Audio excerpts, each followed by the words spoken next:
Hey Jake, Hey, how are you? I'm doing all right. So, can we start by you telling a little bit about yourself? Sure. As I said, I'm Jake. I've been a huge nerd since I was little, born and raised here in New York. Um, I've been coming to Montasy ever since I was like 12, 13 years old, and kept going for releases and comics and everything until eventually I joined up and been a member and worked here for almost 4 or 5 years now. Yeah, it's been pretty fun. I hear you brought us some of your favorite things today. Oh, Can you show us? yeah. I, there's a lot of things that I could bring. I mean, decks from Magic, specialty things that I've just collected over the years. Too many Transformer toys, but I think the two that I think are easy to bring and also have a lot of value in terms of sentiment are these two guys right here. Let One, me pan in. yeah. So this one right here is my first ever rare foil from Magic. It's a terrible card called Day of the Dragons. I love it very much. It has been Oh my in God, look at too many that. summer camps and has warped severely. But Well, you played it for sure. yeah, it was my favorite card. I tried to run it in too many decks. It did not work.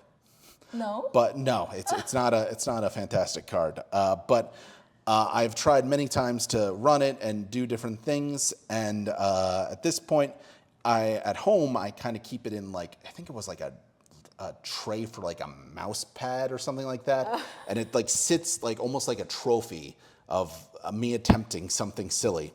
Again, all the summer camps I would go to, I would always bring a deck with me. Usually had this, or at least I'd keep it with little trays of So you're trying to rares. get your summer campers into magic Yeah, also. yeah, yeah. Also, I was a kid at the time. It was a lot of fun. And this one right over here is a little more on the new end. I recently started playing the Digimon trading card game, Okay. and this is one of their. They've been constantly coming out with like newer, like, oh, there's a rare, you have a chance of getting something cool or rare or something very specifically like you're not going to find it in other sets, or you're not even going to find it in Japan, since for the Bandai games they not only are coming out they usually come out in Japan like year or a month beforehand. So these are like the specialty things, and this card right here normally is just very different art, and I pulled the golden version of it. I think it's worth a couple $100, but that's still really cool. What's your initial impression of Modern Horizon 3? So far, it's been really interesting and fun. I was super excited this past weekend with pre-release. We got plenty of people we haven't seen in a while, which is great.